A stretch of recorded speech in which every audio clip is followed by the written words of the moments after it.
Today we are not going to be talking about the best POIs in Fortnite, but what were the most underrated POIs in Fortnite? Great POIs that nobody seems to be talking about. And I know typically on this channel, I have some hot takes when it comes to POIs, and don't worry, that video is going to be coming out. POIs that I only liked, I'm excited for that one. But today, we're going to be talking about the great POIs of Fortnite that nobody talks about anymore. Hello everybody, and welcome back to another video. If you are new here, my name is Kyle. I am your guy with too many YouTube channels. A little bit of a longer intro, my apologies guys. Let's get started with the first POI for today, Pressure Plant. And I already messed up by using the wrong OBS scene over here. I gotta make myself a little bit smaller so you guys can see the entire POI. Guys, this POI and every single iteration of it was so much fun to fight in. This was in Chapter 1, Season 9. Throughout the entire season, you had the mech slowly get built within the volcano. So it was really fun because when you first landed there, and this piece was not open back in the day, that's when the mech started to get built. It went from like a completely flat area, completely open, to very little cover, and it was very fun to fight at. If you had some long range guns, if you had a sniper, a lot of people were open. It was very fun, and it went all the way to getting more bunkers. You could fly around because now the mech was being built.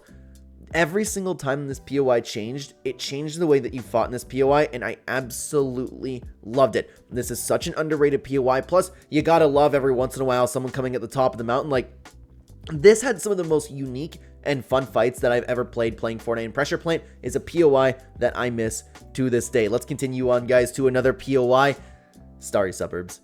We all love Starry Suburbs, right? But I feel like people are forgetting about this now. Everybody looks at Season X and kind of goes, you know, they hate Season X.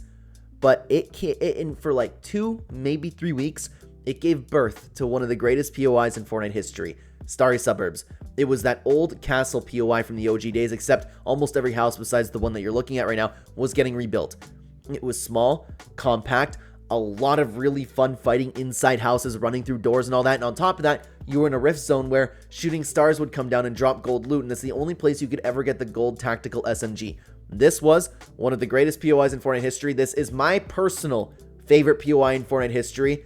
It is so underrated, guys. Everybody talked about it back in the day, and I really miss that POI. Let's continue on to the next POI, though, Breakwater Bay. A lot of people talk about Chapter 4 and how fun that was. A lot of people talk about things like Brutal Bastion, the Citadel, but I feel like people forget about Breakwater Bay. This was really fun because you had, at the beginning of the game, you were really struggling to get loot, plus you had that little capture point, right?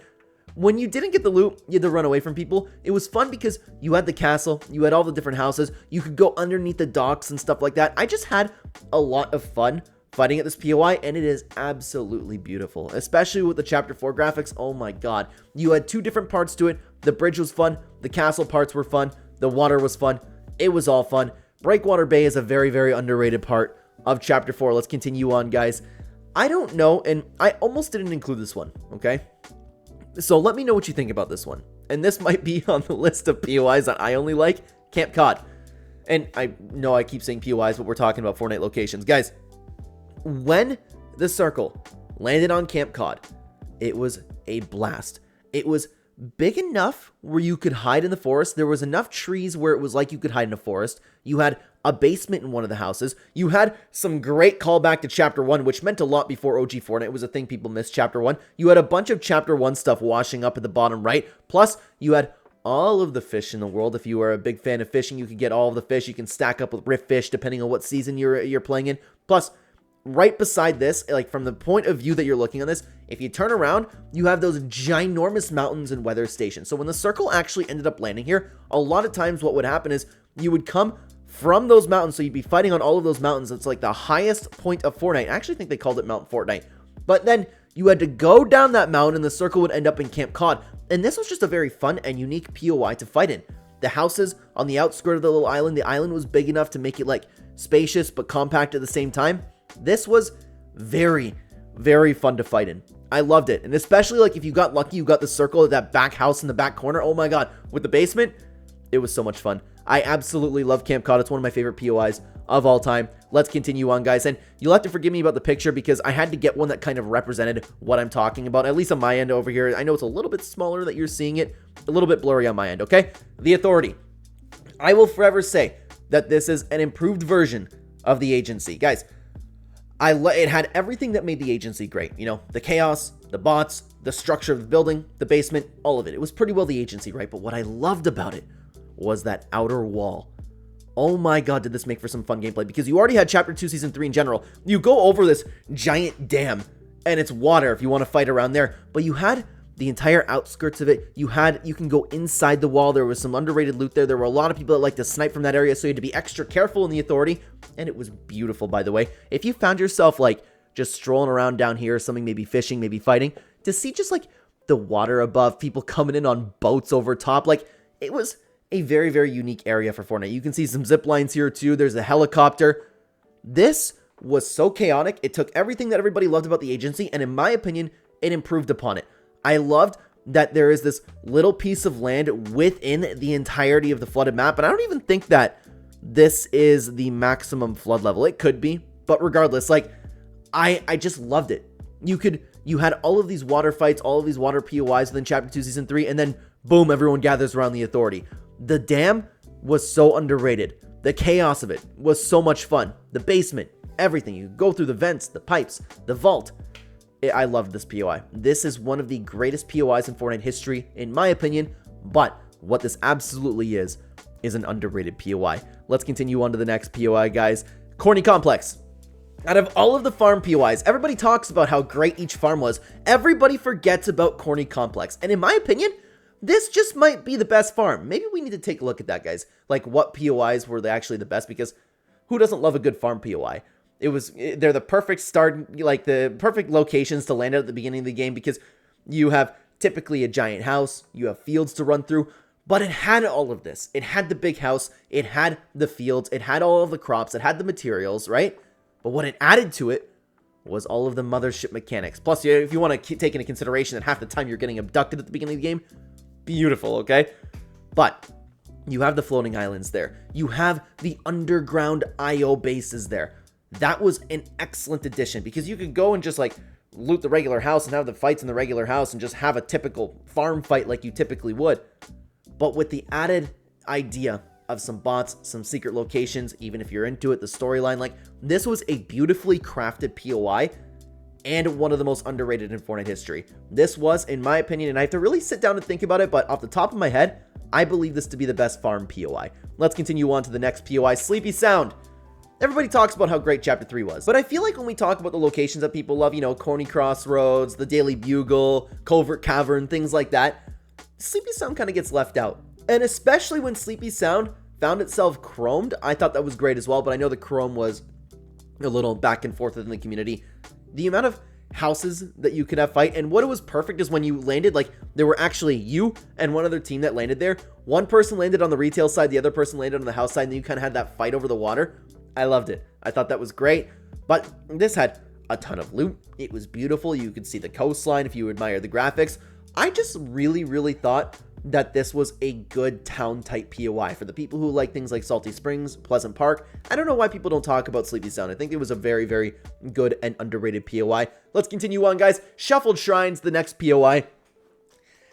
Now, this one is a little bit weird because you have everybody will get all up in arms. I get it, because there was a point where this was a useless POI, especially when the Chrome was here. But I'm talking about specifically when the Indiana Jones part was a part of it.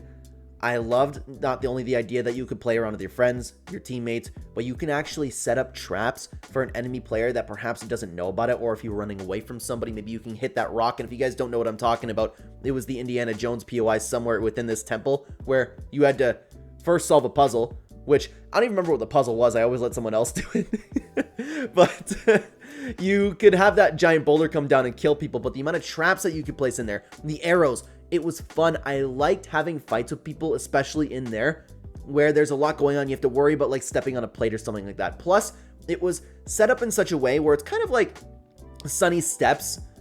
I like fighting within these unique pieces of, like, temple. It was a little bit dark. You had to have the flames. I liked it all. I thought this was a very underrated POI. I get it when you're talking about it being useless with the chrome and there was not anything going on over there, but I'm talking about specifically in Vibin. I think this is a good POI. I think it's a very, very underrated POI. Let's continue on to the next POI, guys. Kenjitsu Crossing.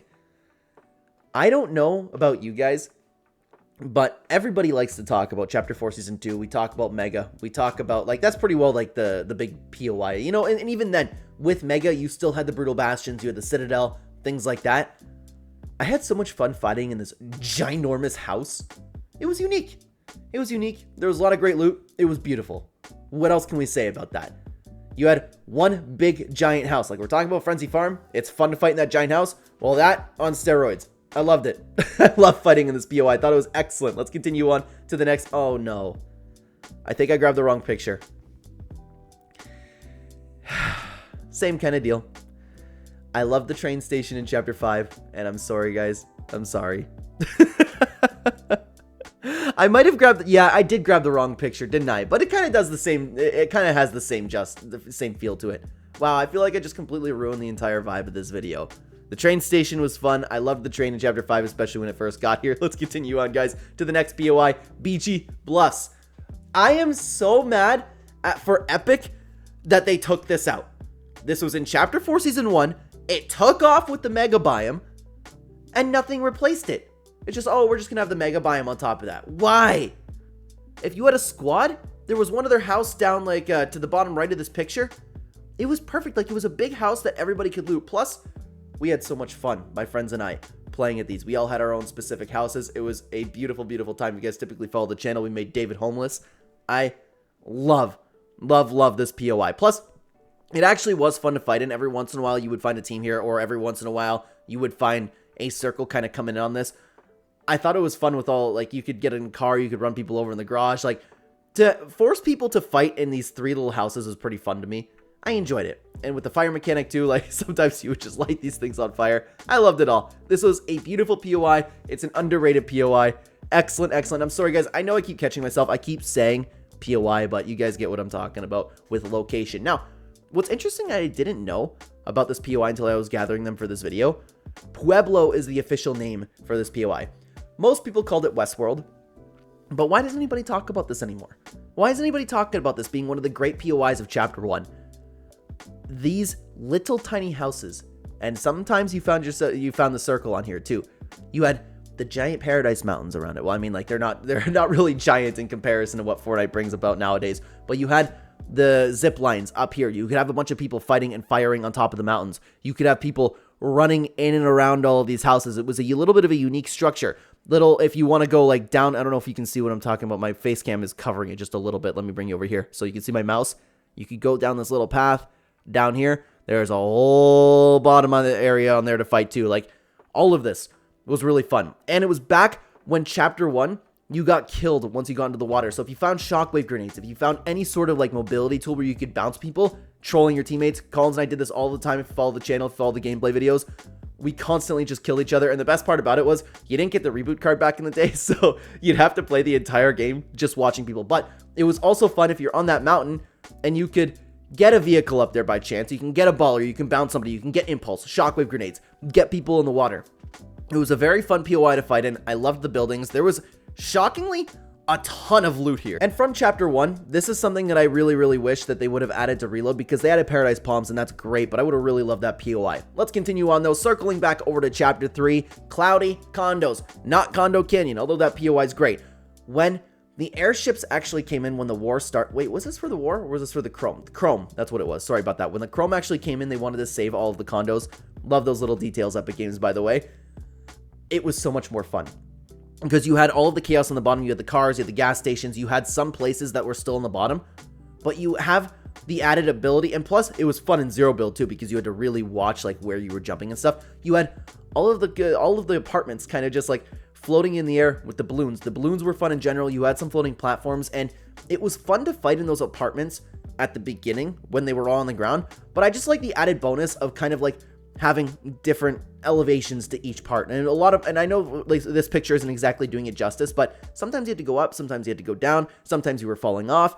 It made for a little bit more of a uniqueness when it came to combat in Fortnite, and that's something that I love when Fortnite does. I know that's a little bit of a hot take, which is shocking to me, but whenever Epic Games can like diversify what kind of fights that you're having with people, that's where I think Fortnite's at its greatest strength, and that's how you prevent the game from getting stale. So Cloudy Condos did an excellent job about that. But speaking of the same thing, Pandora. Oh my god. How do people hate this? This is so underrated. But okay, but like, sorry, people hated this season, but I keep thinking like, oh my god, the Epic Games did such a good job in Season X, but this is one of the POIs that people were okay with. But like Starry Suburbs, it gets overshadowed by the conversation with Season X and everything that was wrong with it. This was a very unique variation to Westworld. You entered the Rift Zone, and if you didn't get hit, I believe it was 4 seconds, something like that, but if you didn't get hit, your shield would regenerate. So again, Epic Games putting a nice spin on the combat, and it was a balanced spin. People could run away, yeah, but you wouldn't regain your health, and you'd have to really panic because you would need to not get hit for that 4 seconds. And with everything being as compact as it was, plus it was beautiful. The graphics changing into Borderlands graphics, beautiful by the way. I loved all of the little, I don't want to call them apartments. What do you call them, what they live in? You know, there was a bunch of houses stacked on top of each other. You can see it. Oh my, dude, the POI was beautiful. The mechanic was amazing. And I loved playing in it. It was an excellent spin on the combat. It was very balanced. It was unique. And again, it improved Fortnite. I absolutely loved this POI. I think it's very underrated. Let's continue on to the next POI, guys. Salty Towers. It's Tilted Towers. It's Salty Springs. 2 POIs that people love. You are right next to the 0 point. You can get those 0 point shards and have the 0 point effect. I like how some of the bottom of the houses were buried. I thought that was a very unique twist to it. But it was all of the fun that you had in Salty Springs and Tilted Towers combined along with the mechanic of sand tunneling. What's not to love about that? I'm not saying that people hated Salty Towers, but I can't believe like people leave this out of the conversation where it's like, oh, I missed this. I missed this in Fortnite. Remember how much fun this was? That's kind of like what this video is about. Salty Towers was so much fun in Chapter 2, Season 5 to fight in. The sand tunneling was a fantastic mechanic. You couldn't go into the bottom of the blue house in Salty Springs. Like, I loved it, man. You still had the big buildings. You still had the chaos of Tilted, just with some unique twists to it. And I thought it was an excellent addition to Fortnite. I really miss Salty Towers. It's one of the most underrated POIs. Let's continue on, though, to an underrated landmark, Hydro 16. Guys, I'm sure throughout the entirety of Chapter 2, there has been many times where you had some really fun fights in here. The inside of Hydro 16 was very unique. It was very open with a lot of railings, a lot of height.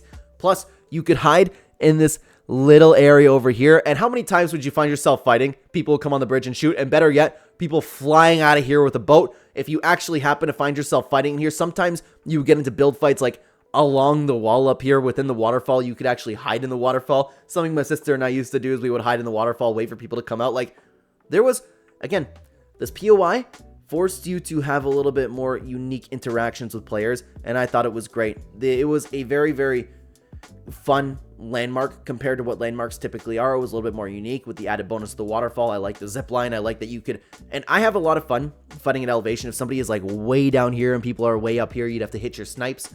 All of it was fun. Hydro 16 was a great POI, guys. But throughout this video, we have been talking about POIs, landmarks, locations in Fortnite that are very underrated. But what about the seasons? What are the best seasons in Fortnite history? We made a tier list video a while ago diving into every single season of Fortnite and ranking them in a tier list, and it was one of my favorite videos that I've ever done. I suggest you check it out if you have not already. Thank you so much for being here, everybody. Take care.